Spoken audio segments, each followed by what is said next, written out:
Hey everybody, and welcome to Gaming Banter with David and Ryan, episode 6. So today we have Double D and Grue with us. So that's David D and David Grue. E. So say hello everybody. Hello. Am I late? Hello, I'm We're back. we're really glad to have uh, Grue back, and today we're going to be talking about a bunch of different topics. So there was obviously the Grand Theft Auto 5 leak. The first topic we're going to start on. Then we'll move on to Final Fantasy XIV's interesting launch, and then we have the Gamescom winners for you, and followed by our question of the day, which is going to be favorite LAN slash split screen game of all time. So kind of starting off, we'll go to the Grand Theft Auto 5. So if you didn't hear, PlayStation had a little flub where some files ended up on the PlayStation Network that some people were able to download. There's some debate as to how much of it was out there. It's at least the soundtrack, but potentially also some of the storyline got leaked. So what do you think about it, Gree? Um, this actually happens fairly often. Not so much with on the PlayStation, which is a little scary, but this happens with PC all the time, especially with MMOs. People will go snooping through the game files and they'll find some unreleased information, and then they'll post that on the net. So it's fairly common with MMOs and some PC titles too. So, I mean, you said it's kind of scary that it's on PlayStation. What do you mean by that? Usually, the people don't have the access to go snooping through the data files, on a pre-downloaded PlayStation game. So I'm not sure really what's up with that. Hmm. Yeah, I mean, for me personally, I'm still kind of taking the wait and see approach for the new consoles. So this kind of freaks me out. Just because, I know at one point PlayStation had the security breach, and we've brought that up before on the show, but um, to me, this is kind of like, you're putting files out there. So it's not as big of a deal, but still kind of an issue for me. It's kind of a neg on the board for Sony PlayStation 4, even though it's just on PSN. So what do you think, Double D? Yeah, it's interesting because I wonder how I've never really hacked around on a PS3 before, so I wonder if they had to hook up external things to it to get in there, or if there's somewhere within menus you can look at game files like that, or how it worked. But yeah, it is interesting. It's not quite as scary because it seems like it's something they were able to download before they got into it, versus if someone had gotten into the PlayStation home networks, their like computers, and seen stuff they shouldn't have seen. And you'd be like, well, if game tracks, then why not my IDs and passwords and credit card information again? Um, and so it's not quite to that level, but it's a little concerning. So yeah, I don't know. Still cautious. I think it's more gun shy from the first incident with them than this particularly, but yeah. So, I mean, you said you've never hacked into a PlayStation before. Have you hacked into something else? I don't want to talk about it. I was with a friend, and I kept telling him not to do it. I was like, this is illegal and wrong. I was like, you shouldn't be doing this, and that was the only reason I was there, to try to keep him Friend. doing it. But yeah, we've I don't know, do they call it rooting an Xbox, or however you get in there and you set it so it will read like burn games and stuff. And I was like, man, this is wrong. This is bad. You shouldn't be doing this, But he did it anyways. It was too bad. And it was a sad story because Can't then, the FBI and the NSA came in and said, "What are you doing?" can't save them all. Yeah, he went to jail. Lesson learned, kids. Don't do it. You'll go to jail. You'll go to jail if you mess with your Xbox. Don't do it. Were you gonna say something, Gruey? No, I was just, your story sounds a little suspicious, your friend and all that. I don't know how to hack the Xboxes with a screwdriver or with a pen. I don't know Not quite. that. Not quite. Double D's all going, Tron on us. He's gonna go attack the grid. I like the grid. It lets me play video games. So, okay. Now let's move on to the next one, which is the Final Fantasy XIV 2.0 launch. And I know, Grue, you have some information on this because you kind of experienced it or had some friends that experienced it. So why don't you tell us a little bit more about that? Yeah, so early access for the game started, I think, Saturday morning at 2 a.m. because this is on Japan time. So what happened was they sent out early access keys to everyone who had pre-ordered, but they sent out the wrong keys to the wrong people. So Europe was getting Asia keys, North America was getting European keys, and it was just all messed up. So people couldn't activate their keys, and it was kind of a disaster. And then on top of that, you have the usual, new MMO, big launch, tons of people trying to log in. Well, their queuing system wasn't working. And so instead of being put into a queue to get into the server, it would just say failed. And so you would have to keep trying over and over and over if you wanted to get in. Sounds like Diablo 3 launch to me. Oh. Yeah. And there were also, like Diablo, there were a number of errors that came up. Error 3, I think, was a big one. My Twitter was just exploding with people trying to get into it and not being able to. Yeah, it's disappointing because I remember Diablo 3 and I can't remember if we all got together, like if we were gonna kind of do it LAN style so we could all be together, if we were just all planning to play all together. But I remember there were several of us and everyone's like trying to get in and it wasn't working. And it's like, oh, is it the network? Is there something wrong with my computer? Do I need to restart it? Did I install it wrong? Is something, we're trying and then one person gets in and we're like, okay, it's gonna start working, and then I think they get to the place where you can create a character and you either selected the character you wanted to create or you created it and tried to log on and then it would kick you out again. And it was that way for 3 days or something. I remember it took a while before we could just get in and play. And it's kind of it's disappointing because it's what you want to do. You kind of purchase the thing and we're told you'd be able to use it within that time, and so it can be off-putting.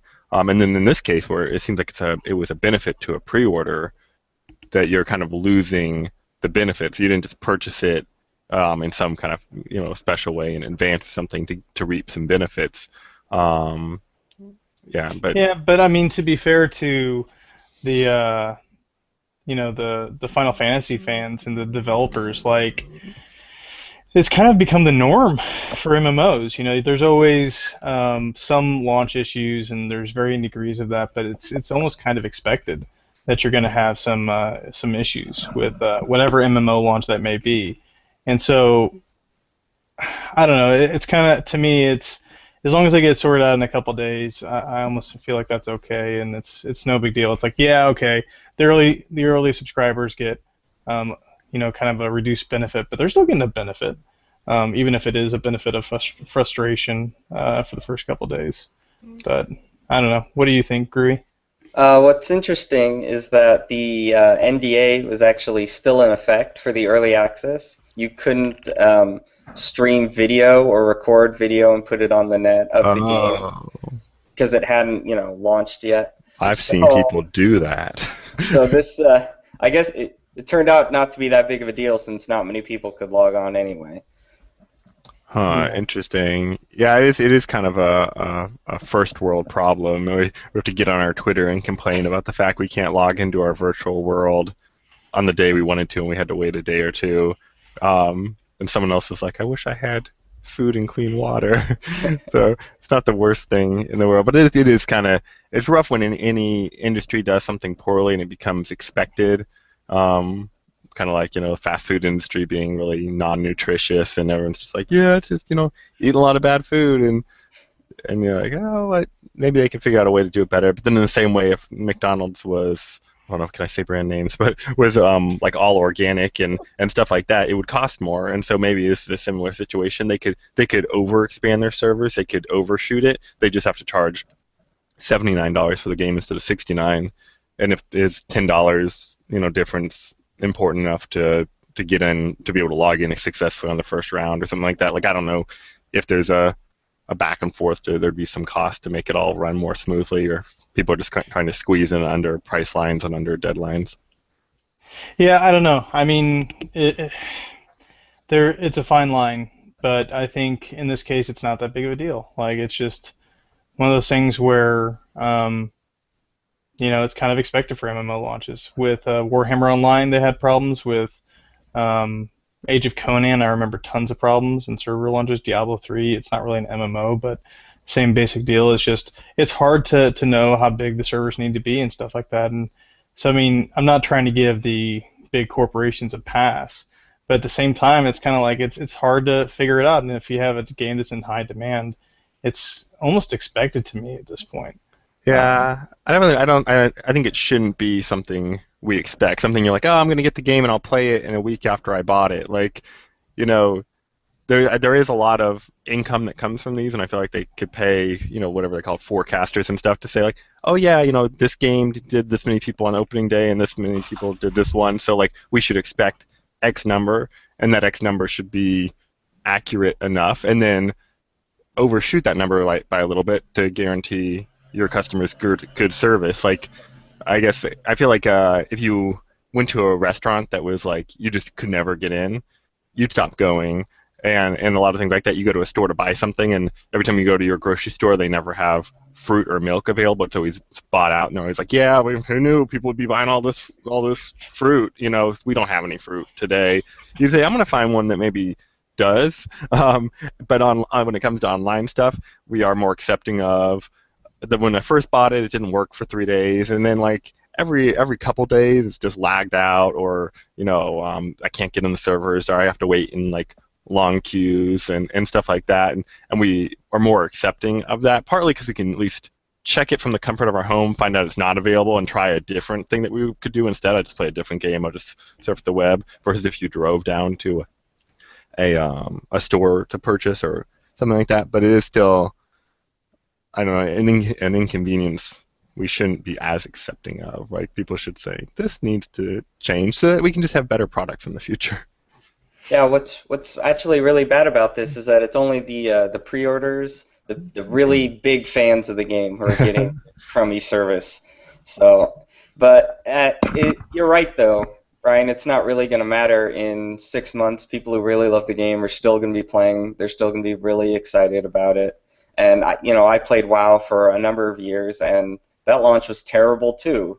Servers were always going down. There were super long queues, but Well, every launch is bad. And I mean, I remember going into the zones for the new areas that they started in WoW specifically, and it was just like it would crash. Like you'd hit this huge lag wall, and you're just like, I can't do anything in here.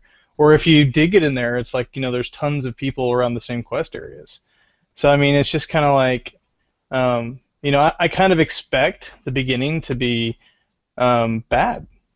It's just kind of a norm, and I don't think that it's, kind of to Davis' points. I mean, I understand, but at the same time, I expect it. And until somebody proves me different, that's just kind of the way it is. So, I mean, I get what you're saying, David, and well, both of you, both Davids. It's just, yeah, there's just nothing that can be done about it because I don't know. I don't know how easy it is to size a server to figure out, oh, we're gonna have this many people logging on. Like, how would you even guess that? I don't know. Yeah, I have to assume, 'cause, I don't know, I'm assuming infinite capabilities of computers to some degree, which I know like anytime you start to hit certain caps, things just get more expensive. I could have, 32 gig of RAM in my computer. It would just get more expensive than if I just had 8, and maybe all I need is 8. So maybe they know that after the first 6 weeks of a new area being out, the traffic will die down a lot. So investing the 3 times as much to make it work well in the first 6 weeks versus waiting for it to even out somehow. Then I'd understand. I guess like it doesn't make sense to ask them to necessarily spend 3 times as much for 6 weeks. But if it is just a matter of they projected 200,000 people log on to the new areas, why would people who have played want to go to the new areas? And then 6 weeks later they've gone ahead and tripled the servers for that so it works because they in hindsight should have, Mm-hmm. then you're like, well, just start doing that from the beginning. Like if you're going to have to make those purchases within 6 weeks anyhow, understand it, start learning the market side of it enough that you can hit those points before their problems versus just react to the problems. Like there's so many like sales jobs and customer service jobs and stuff that if you wait just to be reactive to the problem, you start to fall behind people with experience or people who research something enough to know to kind of preemptively, proactively address the problem. So I don't know what kind of cost benefit situation goes on between making it work right in the beginning or making it work right 6 weeks later or a week later. But if the cost isn't different, if it's just a matter of ignorance, on the developer side, then that I think should be addressed. That's an easy fix, well, not super easy. They probably still have to pay an analysis, someone to analyze it all. So to move on, because we could stay on this topic for days. Gamescom, big deal. They just finished up, obviously, and they announced like the big winners for everything. So we have an article on the site that we'll link to here as well, and so check it out. It tells you kind of who won the best of everything. So kind of just to give you a brief rundown. Best console game for Sony was Destiny. Best console game for Nintendo was Mario Kart 8. Best console game for Xbox was Titanfall. Best next-gen console game was Titanfall. Best online multiplayer game was Destiny. And best PC game was Battlefield 4. There's some other ones in there too. Best action game was also Destiny. So kind of totaling this up real quick, I think Destiny won 3 awards, Titanfall won 2, ESO, Elder Scrolls Online, won Best RPG, and Best Casual Social Online Game. So kind of thoughts and everything like that. Go ahead, Grue.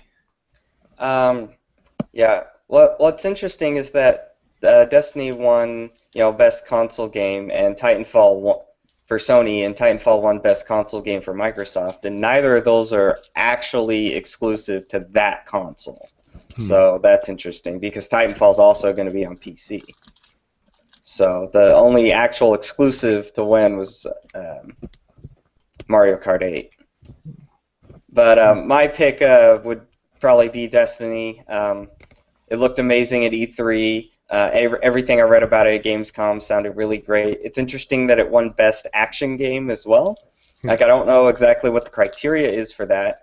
Normally, when you think of an action game, you don't think of a FPS. So it'll be interesting to see if maybe there's some other kind of mechanics in there, some other different abilities that are in the game that make it more actiony and not just your standard FPS. But I think Destiny looks awesome. I was excited for it, and then just fell in love with it at E3 and have continued to get excited for it. What about you, Double D? It was a little tricky. There's a few good options. I'm excited about Mario Kart 8 because I love girls. Girls love Mario Kart. And so I have to. No. And so I ended up playing Mario Kart an okay amount in my life, and I'm ready for something new. When was the last time Mario Kart came out? It's not too long ago. Whenever the Wheel came out, I think. Yeah, pretty early on with the Wii. It's when last 3 or 4 years or something like that. I feel like. Also on Mario Kart 7 on the 3DS. Oh yeah, I have Mario Kart just normal for the DS. So it comes out about one time per console. Yeah, so I'm interested to see if they do anything to really mix it up. I mean, it is a racer. It's not quite like some of the other racers where you get to drive new Lamborghinis, or you get to drive dream cars and add new repertoire to that, or you get to customize. It would be cool if you could customize the car a little bit more than just driver and car, like wheels and stuff. But so that'll be interesting. I don't know if it's my number one favorite. I'm probably most excited about Elder Scrolls Online, just because it looks really pretty. I don't know if I can share screen and show stuff. Look up pictures of it if you haven't seen it. And so I have played Elder Scrolls before, and so like a lot of times you play like MMO or MMOs and they just don't look very nice. And who knows if my computer will handle the graphics to make them in real time look as nice as the screenshots that are showing up. But even just the monster design and stuff like that, like they're interesting and they're creative and it seems to really have like a nice vibe to it, so you're not just wandering around in kind of a semi-flat world with really cartoony characters killing wolves for 6 hours. So it'll be interesting to see how it all plays out. But I'm excited about that. Yeah. Yeah, I mean, for me, I look at this list and it's just off. I mean, I look at best console game for Sony, and that's Destiny. Well, Destiny is going to be on multiple platforms, including Xbox. So to me, that says, okay, Sony doesn't have enough exclusive titles to merit a game winning on their console that isn't a console exclusive. Because that's honestly what should be happening. You should have a console exclusive. Same goes for Titanfall. Titanfall is winning, best next console game and Xbox, but then for some reason for best multiplayer, online multiplayer was Destiny. So I'm pretty sure like Titanfall is kind of mixing their multiplayer and single player campaign, but that should kind of be the same. And if Destiny, which is only online, yeah, they have some single player aspects of it as well. I'm not sure how they kind of determined that. So that's kind of like I kind of have mixed feelings about that. It's almost as if, well, Destiny was such a great game, they needed to give it more awards, so we're going to give them multiplayer because we gave Titanfall best next generation console game. And kind of with that, like best PC game. Well, Titanfall's on PC, Destiny's on PC, I'm 99% certain, and Battlefield 4 won it. So, I mean, it's almost as if this was like them trying to be politically correct. So I do have some questions as to whether or not this is an actual showing of everything. So well, it just depends, how they determine this. Was this everyone getting together and voting? Was this multiple people say you're gonna find the best PlayStation 4 game and you're gonna go find the best Xbox game? Was it that, or was it one person who went through and did all of it? In which case, you're right, it would be very off. Like, why are some of these mismatched like that? Yeah, so I mean, it's just kind of, to me, it strikes me as odd. And it looks like, okay, I was wrong. Destiny will not be out on PC from what I'm seeing. It's just on Xbox 360, One, PlayStation 3, and PlayStation 4. So a little different, but still, my point stands. Titanfall's on PC, so to me, this just kind of says they're doing something to appease all the big game developers. Is this just release games or? No, this is games that were showcased at Gamescom, right? Yeah. So, like they were showcasing Mario Kart 8 and Titanfall and Destiny, which don't get me wrong. Destiny, Titanfall, Battlefield 4, Elder Scrolls Online, and Mario Kart 8 are all going to be fantastic games. I'm really looking forward to them, and they're great. I just have some serious questions about this list because to me it's just kind of crazy. You're mixing and matching all these different things that games don't fit into one category anymore. So that might be part of the problem. But it's almost like kind of the Oscars where, oh well, they didn't win Best Picture. So we're going to give them awards for everything else because they didn't win Best Picture. Same basic concept. I do question it.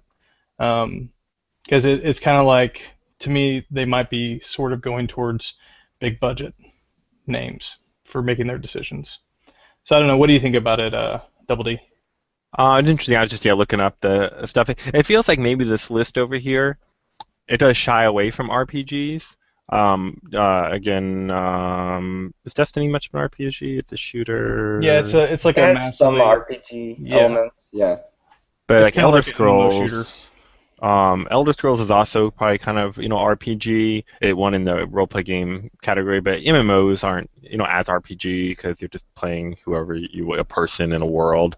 But like so I was looking up because I wasn't totally sure some of the different releases, but like Kingdom Hearts 3, which I know Kingdom Hearts has a pretty big following, maybe not as big as like Shooter Following and stuff like that. It's one of the releases, and it's not on the list. Maybe just they don't feel like it was well done. Final Fantasy. At E3 they didn't. Oh, is it only E3s? Well, no. This is for Gamescom, but I'm not Oh. sure if they actually showcased the gameplay for Kingdom Hearts, because they announced Kingdom Hearts 3 at E3, but I'm pretty sure they didn't showcase it. Yeah, I don't think they did. They have the Tokyo Game Show coming up. It's probably going to be That's where there. Plus, the E3 thing really looked more like a tech demo than anything else. They said they're not super far in development, so I'm not surprised it wasn't there at all. So we got to move topics, because Yeah. I kind of opened up a can of worms there. Then I'm gonna have to cut it off. But so we got to hit our big question. So we've got about 5 minutes left. So the big question is favorite LAN game slash split screen. For me, gonna be Halo Combat Evolved. Fantastic game. I remember having LAN parties, and as a regular basis, we get tons of cases of Mountain Dew, go into somebody's basement, set up as many TVs as we could to have a 16-player match. It was a big deal because, back then there wasn't online multiplayer, not really, at least for consoles. And so that was before the Xbox Live launch and all that stuff. But probably my most memorable moments, especially since I destroyed a bunch of noobs. So what about you, Double D? Yeah, for me, LAN party wise, I remember playing, back in the day, some Diablo LAN party. We'd have to get together and connect them all. There was some trick where you could drop your inventory and pick it up while doing something else, and you could duplicate items. I remember that was a big thing. You had to time it. One guy could do really well, and I would just not do well. But a lot of the games people play LAN wise in the last 5 years, just 10 years. I don't remember when Diablo 2 was the thing we were doing. It's like shooters, and I'm really bad at shooters. Almost all the shooters.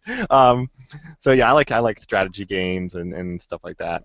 But we would play Gears of War a lot.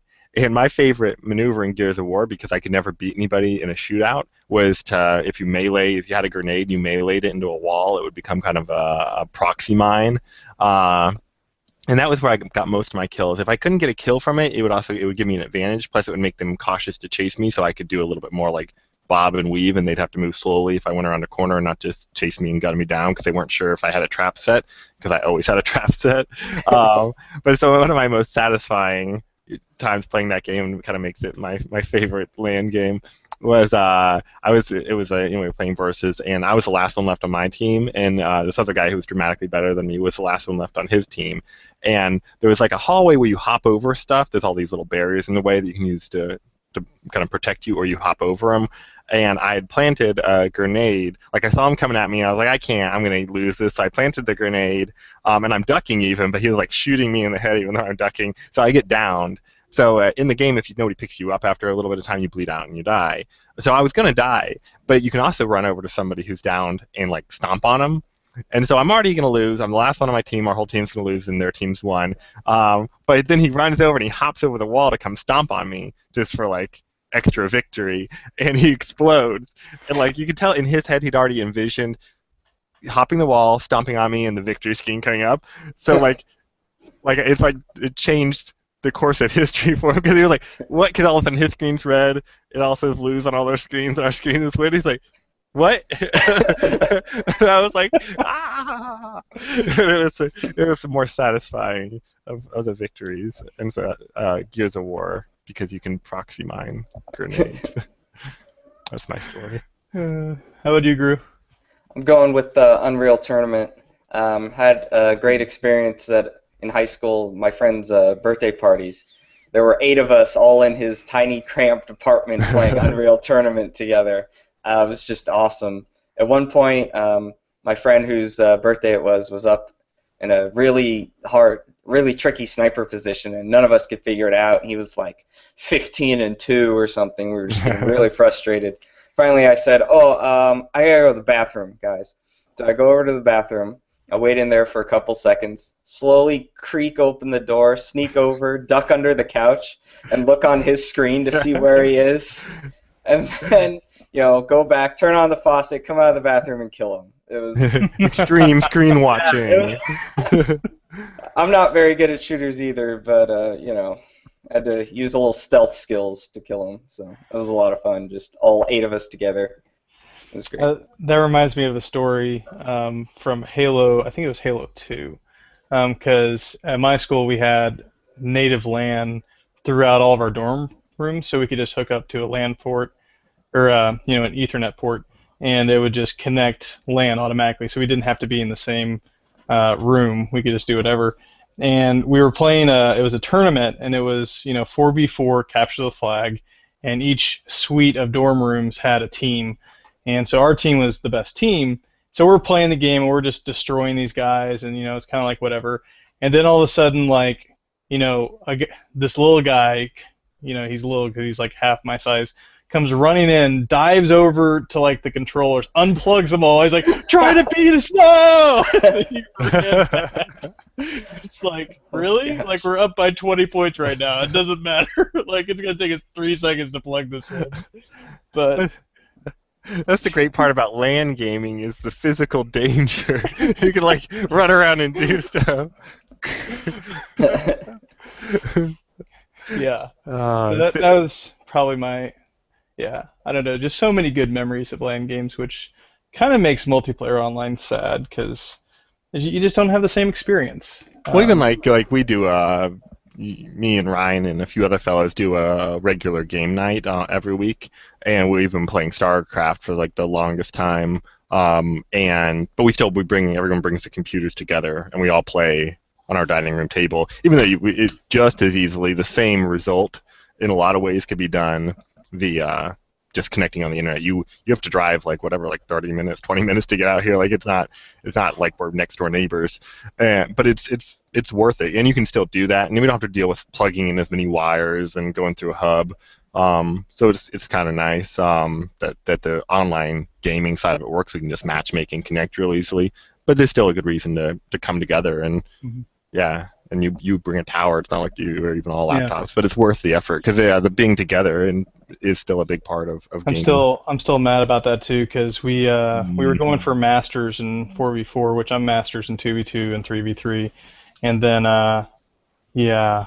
for some reason it didn't we didn't register that it locked, so we played like 40 games in one night and we won like 39 out of the 40. Like we only lost why are we one not game. going up? We're top ranked, and we're sitting here just like, man, why is this not promoting us? Like we should be in Masters by now. Didn't we Like, beat probably, a Grandmaster in one of them? He beat us in the first one. We saw him again. Yeah, he was like our one loss. We lost to a Grandmaster 1v1 player, and then we beat him the second time around because in 4-player, we just targeted him down. It's like, okay, well he's the best player in the game. Like we have to kill him. But yeah, no, it's. But anyways, I think that's all the time we got, guys. So I guess final thoughts, and I'll go ahead and start and say, love LAN games, and I'm really excited to see what comes out of the Tokyo Game Show coming up here. Gamescom was awesome, had some cool games. I am questioning the validity of the results from the best games. That's just because I want it to be a fair assessment, not necessarily just crowd service to say, oh, well, this game's the best and this game's the best. Because I think Titanfall and Destiny and Battlefield 4 and Elder Scrolls Online are fantastic games, and Mario Kart 8 for that matter. I just haven't played Mario Kart for a while, and David loves girls. So, but let's go to Grue next. About the Gamescom list, I'd rather there not be an official list and just be certain websites doing what they thought. Maybe like the MMO website doing, which MMO was the best at Gamescom, and like the more shooter-focused websites doing, okay, what was the best shooter for that? And then going way back to Grand Theft Auto, just looking at that list, it's got some good songs on there. Some classic songs that were leaked. We're not sure if that's real. Those are really going to be in the game. You never know until it comes out. But yeah, just makes me more excited for GTA 5. Double D. Yeah. The game thing, or the song list did impress me too. But it's exciting to think that not only do you get good gameplay out of a game and stuff, but you can kind of introduce things to you culturally. And I like that games are getting a little more maybe sophisticated in introducing indie movie, maybe making references to fine art. Not just being as like blatant scripting where the characters don't have depth, and there's not as much depth to the game. So, yeah, I like some of the songs on there. I was like, good work. And yeah, definitely LAN party fan. Have a LAN party, even if it means you have to carry your tower. They're more sturdy than they used to be. And what else? We get together. You're launching stuff. Is that so hard? I have a bunch of people over to a party at my house, and I say it's at 6, and they get there, and I'm like, oh, you can't come in until 7:30. I'm cleaning my house. That's not polite. That's my analogy of game launch. All right, guys. Well, thanks for joining us for episode 6 of Gaming Banter. Feel free to join in or tune in next week. We'll be airing it again, episode 7. And next week we'll have another guest star. So thanks again, Grue, for joining us this week, and look forward to seeing you all next week. Bye. Bye. Bye. Hey, thanks for joining us today. I hope you enjoyed it. Yeah, and feel free to take a look at our website, www.ultimategamedb.com, and subscribe to our channel. We would love to see you there. Definitely also check us out on Facebook and Twitter. If you like us or follow us, you'll be able to see when we're posting new shows and also a lot of articles. The Ultimate Game Database posts a lot of stuff on what games are coming out that week, how the consoles are doing on the console wars, a lot of fascinating stuff. Yeah, so subscribe, like us, tweet us, and we will see you next week. Bye!